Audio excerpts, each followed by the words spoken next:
Welcome to another episode of Out of Spec Dave, where this is the first week of the video submissions for the EV Tree Stump. The first week's question was, give me your top 3 pro tips for car charging etiquette. And thank you to all who submitted. That's great. Next week's question of the week is going to be, what got you into driving an electric car? 1 to 2 minutes. I want these by end of day, if you can, Saturday, May 13th. Give me your submissions. So let's get into all the ones from this past week where the question of the week is, what are your top 3 pro tips for charging etiquette? Let's get into it.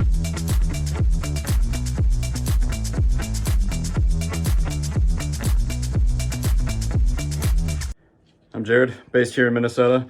I'm gonna roll through these quick because if I don't, I'm gonna go off track.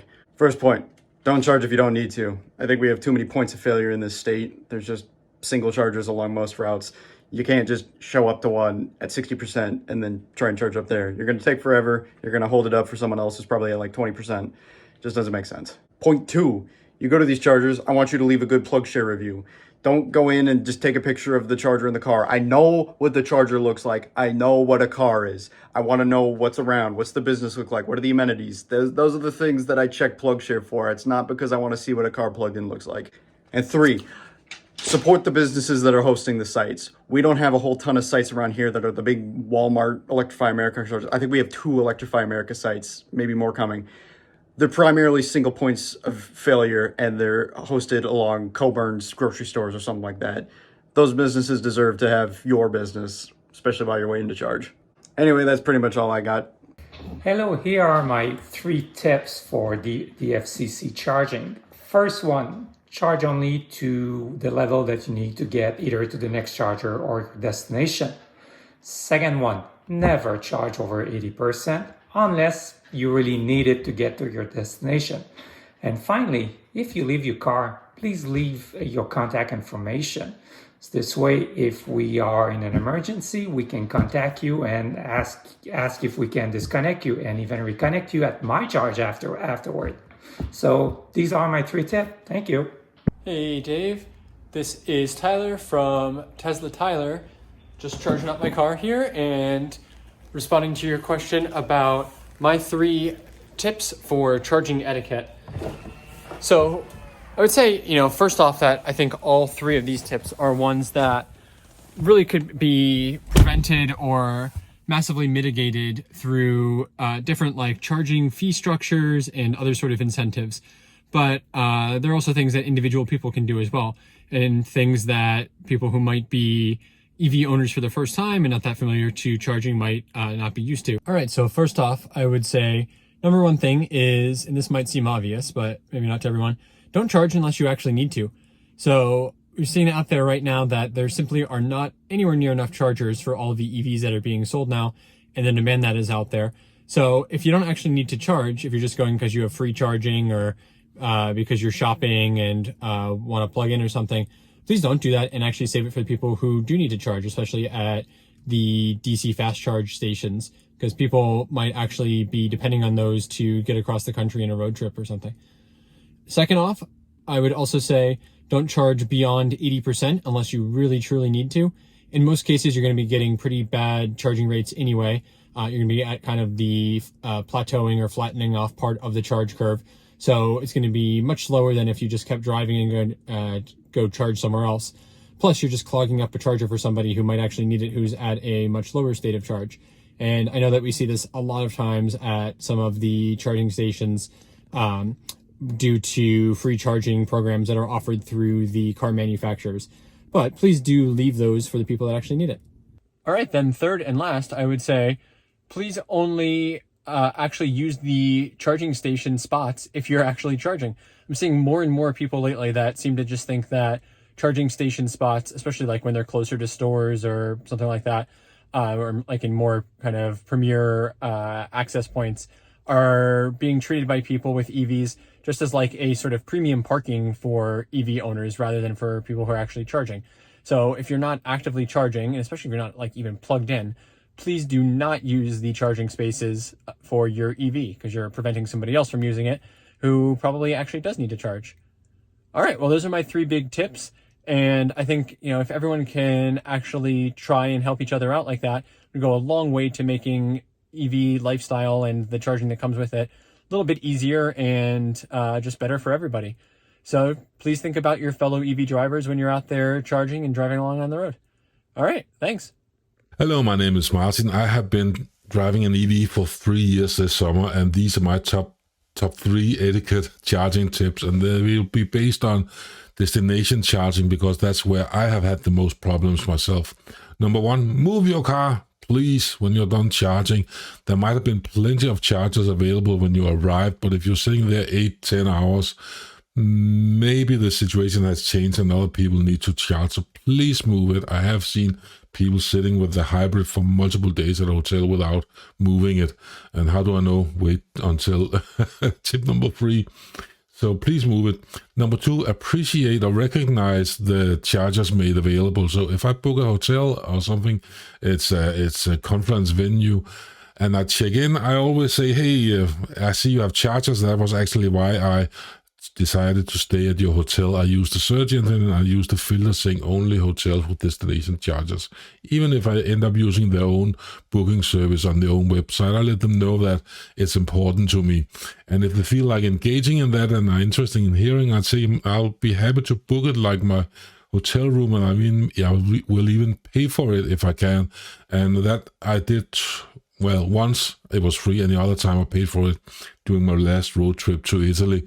And it was awesome. Could come in with empty battery and just charge. It was super experience. So I acknowledge that, and hopefully we can get more people to install chargers when they see that people are using that when they search for a place to stay. I think that could be a good idea. The third might be asking too much, but it's an app I found called Need to Charge. And what you do is you enter your license plate number into the app, and it will, other people can then contact you if they have that app. So it might be too much to ask for people, and it might be Europe-centric, I don't know, but I think it's awesome that if you have the app installed on your phone, I have it on my phone, and people need to charge, they can just type in my license plate, and that's already public information, and they can contact me and say, hey, when you're done charging. So they have a little sheet you can print out, and I'll leave that paper in my windshield so they can see, if you want to contact me, download this app and write in my license plate. And then they can contact you. It might be too much to ask. I don't know. I think it's a cool idea. Maybe the charging providers could do it in their app, saying, hey, your car's done. Can I charge soon? I don't know.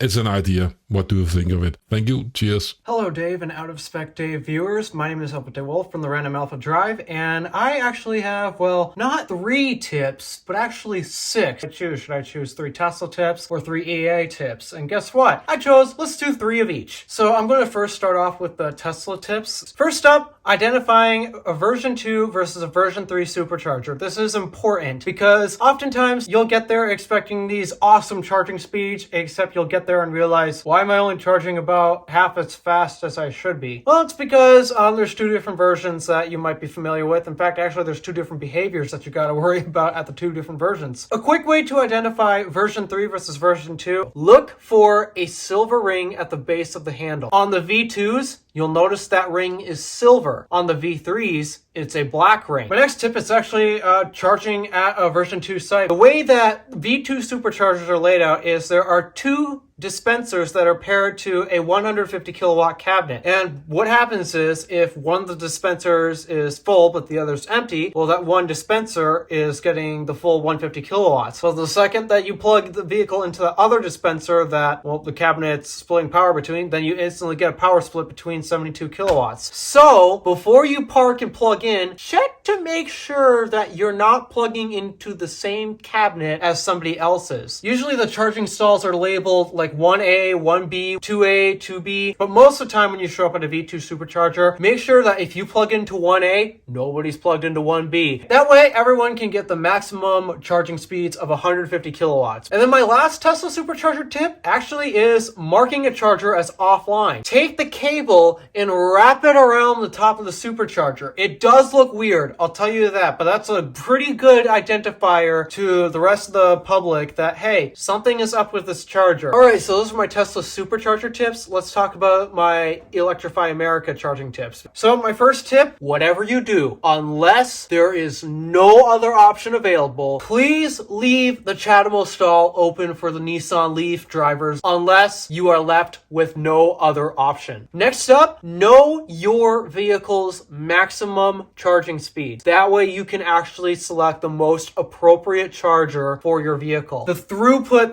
that station can handle increases a lot more, because the second that, say, a Chevy Bolt plugs into the 350 kilowatt units, yeah, we're going to get a lot of lines and backups, and that is not going to be fun. And then the last tip that I have about charging at Electrify America: research the charging station before you actually get there. It's a Signet station, therefore you're going to have to deal with the Signet surge, or ABBs are overheating in the summertime. You could check EA's app, though it's not entirely accurate. You could also check PlugShare. PlugShare is usually up to date. Usually, sometimes it's not. If a charger has been down for a period, well, people will stop visiting it because, the charger's down. And rate your charge is also a thing, so once you have completed your charging session, feel free to send Rate Your Charge a tweet how your charging experiences, so that way the internet and also charging hardware providers can figure out what's going on with their networks, as their current apps and data collection methods just aren't enough. So also do check out Rate Your Charge. And those are my 3 tips of charging at Tesla superchargers and Electrify America stations. If you want to learn more about charging from me, I have a YouTube channel that is dedicated to talking about electric vehicles at this point, where I basically discuss my thoughts on electric vehicles. So if you want to learn more about charging, feel free to check out the Random Alpha Drive. That's my YouTube channel. And thank you for watching me give you these tips. Hope they were helpful. Hey Dave, this is James from Kentucky, sitting in my R1T that I've owned for all of 3 weeks. Put a little over 1,000 miles on it so far, and loving it. But I wanted to share a little bit of etiquette for charging, just in case you find it useful, in case you find it shareable.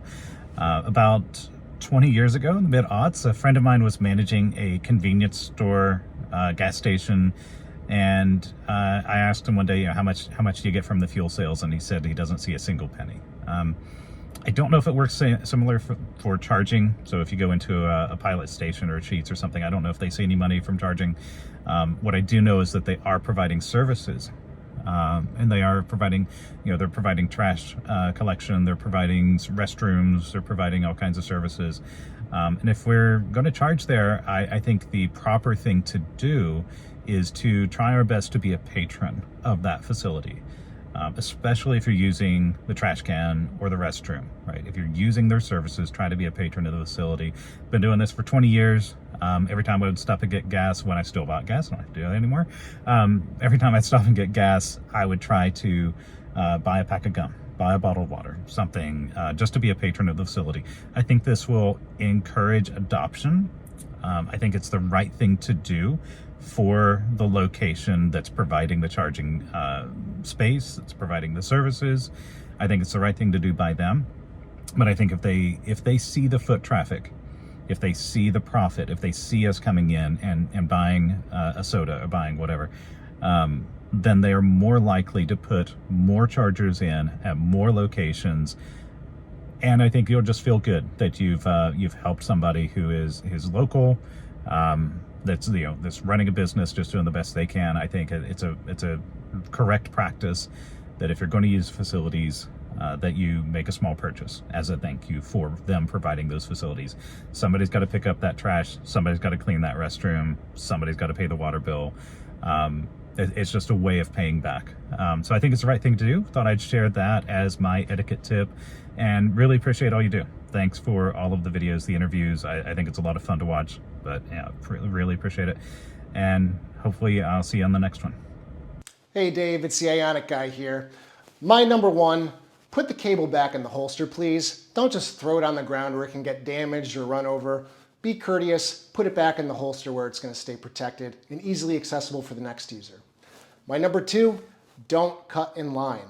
That is just poor charging etiquette. Some people might have been waiting for 20, 30, 40 minutes, and to just cut them in line is extremely rude, and you're just asking for a fight. So don't be that guy. If you see other EVs sitting around with the drivers in the seat, they're probably waiting. So just take note of who's already there and watch them if they move when a spot does eventually open. And my number 3, help other people out who look like they're struggling. This might be their first time using this specific network. They might be having issues with the app. If you know anything about that particular network, help them out, be kind. It really goes a long way. Somebody might be having an extra tough day and they'll really appreciate it. So those are my 3 charging etiquette tips from the Ionic Guy. Hi Dave, it's me Max from the Out of Spec Guide channel, so that's my self-promotion there. But anyhow, long-time viewer, first-time caller, so excited about this tree stump thing you're doing, and if I can have my moment on the stump, moment on the mic for a minute, here are my 3 pro tips for EV charging. So first of all, I'm at the Electrify America station here at Boulder, 29th Street Mall. Stations like this have never really made much sense to me because they're not necessarily along a highway. And I would think if you're living in town and you want a place to charge while you get your groceries, you shop, you do whatever, I've always found that these 150 kilowatt dispensers, or in some cases 350 kilowatts if your vehicle can take it, are really quicker than you may think. So honestly, I would say find a charge point or lower, level 2 charger if you can. You won't stress as much about it as long as you don't need to charge. You don't have to worry about, taking up that station, incurring idle fees when your car gets full. Now, if you have an i3 like this gentleman, and your car's slower charging, maybe it works for you, but I've always found it a little stressful. So level 2, consider that. Number 2, when you are DC fast charging, don't be chained to your vehicle. I see a lot of people at these stations and they're like, in their car, just huddled on their phone. I mean, if you got nothing else to do, sure, but honestly, here we are in a mall area. Go and walk around, stretch a little bit. I mean, I'm an athlete, so for me, when I get the chance to get out of the car, I want to stretch and do things, but I would just recommend people honestly do that because I don't want to be chained to my car, especially if I'm on a road trip. I've already been driving for 2 hours. Tip number 3, please put the RFID cards on your phone because sometimes I've had experiences at these stations where if I don't have cell service and I'm relying on the Electrify America app or EVgo or ChargePoint, whomever it may be, I don't want to have to depend on their app if I don't have cell service. So having the RFID card on my phone, whether it's Apple Wallet, Google Wallet, or even a physical card they'll send you in the mail, always a lifesaver. You can get a physical card for ChargePoint, EVgo, not Electrify America. Anyhow, my 2 minutes are up, so those are my 3 tips. Hey Dave, thank you so much for putting together this awesome idea. I think it's fantastic. My name is Merchant Bautista with the YouTube channel Charging the Road. I got 3 tips I wanted to share you. Number 1, if you don't need to charge it, do not charge it. What I mean by that, if you're going to a public setting and your state of charge is at 70%, you don't need to charge it. You really don't. There's plenty of vehicles out there that has a 20-25% state of charge or even lower than that would like to get the juice. So let them have it. Pro tip number 2, DC fast charging. Avoid charging to 80% because not only it will slow down the curve, but it will also take up more of your time. And also you're clogging up the charging stations for others that needs to use the charger. They need the juice. You no longer need it. So by all means, move at 80% for DC fast charging. And pro tip number 3, clean up after yourself. If there is no trash bins in the vicinity or in the area, just take it with you. Do not litter. I've seen so many trash being littered these days. All right. Thanks so much. Hey Dave, wanted to give you a few quick charging tips. I'm going to focus on public level 2 charging. I'm here at my local level 2 charger in the park. They're actually free chargers and I've got 2 posts, 4 chargers total. Unfortunately, only 2 cars are plugged in, so that car and that car not plugged in. They're just parked in these charging spaces. My first tip is only park in these charging spaces if you're going to charge. Don't use them as just parking spaces. Park somewhere else. Let someone else charge. If we look around, there's a Prius Prime over there. We've got a Model S. There's an ID4 over there. A Model Y back there. Bolt, Model X, Bolt EUV. There's a Kona Electric back there. A plug-in Cayenne. All these vehicles just right here that could plug in and I'm sure would love to get some of that free charge, but they can't because these charging spaces are full. This brings me to my second point. Unplug when you're done charging and move your vehicle. Don't hog these spaces if you don't have to. Finally, for my third point, I'm just gonna double down. Unplug your vehicle when you're done charging and move. Don't use charging spaces as parking spaces because you'll end up like this guy in a Leaf who's just out of luck. Even though there's an open charger, technically there's just not a spot. Hope this helps. Hey Dave, I wanted to reply back to your EV Tree Stump. My 3 charging etiquette would be 1, to, as soon as your car is done charging, whether it's DC fast charging or level 2 charging, is to go out and move it. Don't just sit on the charger, idling and all that. The second one would be that they are charging spaces, not parking spaces. So pulling your car into it and not even plugging in at all, that's a big no-no. And then the third thing would be using chargers that you just don't need. It's tempting to use the free chargers places, but I've ran into a situation on where I needed to charge to get back home, or to continue my journey, and someone was just sitting there for, it was a level 2, they were on it for over an hour. Then come find out, they're like, well, this won't get me enough to get home anyway. I'm going to hit the DC fast charger, 10 miles down the road. I'm just doing this because I'm here. And I was having to wait till they got done to actually charge so I could get home, because I was on a motorcycle that only does level 2, that I couldn't use the DC fast charger down the road. So that's my 3 etiquette tips. And bonus, if you have a baby and you have to change its diaper at the charging station, it would be really nice if you didn't drop it out the door and drive off and leave it for us to find when we come to charge our car. Thanks. Hi Dave, Ricky Bobby here with 3 tips on charging etiquette. Number 1, you should not charge your car to 100% unless you absolutely need the range. 80% optimal charging, fastest to get there. That extra 81 to 100% is going to take just as long as it took you to get from wherever you were at to that first 80%. Number 2, leaving your car is okay. My suggestion with regards to etiquette and leaving your car unattended, be on your app, know when you're going to get to your targeted charge percentage, be back by the time you hit that percentage. Leaving a car unattended at a charging station with limited connections, poor etiquette. I can't tell you how many times I've pulled up to a charge point with 2 connectors, 1 car is sitting there plugged in at 100% already, probably been there for a while, the other car charging up. I've had to wait maybe an hour, 90 minutes for that second car to finish their charging and leave, and the first car that was at 100% when I got there was still at 100% when I left, and I never saw the driver. Number 3, a lot of people like to talk about EVs. Of course, they're becoming a lot more prominent, so people are just buying them because, it's a car for them. But if someone wants to come and talk to you about your car, you don't have to, but at least, don't be rude about not wanting to talk about your car. I usually understand, like, when I get single word answers from the other owners that they're not interested in talking about their car. They probably don't even know enough about their car to talk about it, like the more enthusiast EV owners do. So that was just my quick 3 suggestions for charging etiquette. Thanks, Dave. So this concludes week 1 of the EV Tree Stump. I want to thank everyone again who submitted their videos to me, and to all of us just sharing your thoughts. Really some great pointers in there. I learned quite a bit. I think most of us know, but maybe not. Maybe there are a few things in there that maybe you can actually learn from and maybe tell others about. So next week, what we're looking to do for week number 2, I want your video submissions by the end of day Saturday, May 13th.